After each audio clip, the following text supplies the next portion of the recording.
Bien, estamos con el capitán de Paraguarí, rama masculino de Futsal FIFA, Freddy Jiménez. ¿Cómo te va? Muy buenas tardes. ¿Qué tal? ¿Cómo está mi amigo? Todo bien, espectacular, excelente realmente por este torneo muy lindo que se hizo, un puntapié inicial ahí como dijo el presidente y gracias a Dios conseguimos el objetivo que vinimos a eso ahora, como todas las delegaciones también.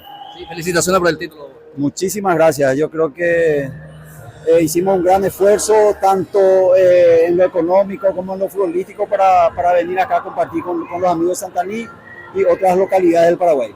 Sí, ¿qué tal la experiencia aquí en la ciudad de Santaní? Sí, hermosa ciudad, nos fuimos a visitar el arroyo Tapinacuay, nos estuvimos mojando un poquitito también ahí, ¿verdad? Y súper bien, una ciudad muy linda, muy coqueta, muy acogedora, gente buena, compartimos prácticamente 3 noches acá y nos divertimos bastante, muy lindo. Sí, muchas gracias. ¿Algo más que destacar? No, y yo creo que tenemos que seguir, tenemos que las otras federaciones también puedan organizarse para que esto sea grande, ¿verdad? Porque es muy lindo compartir.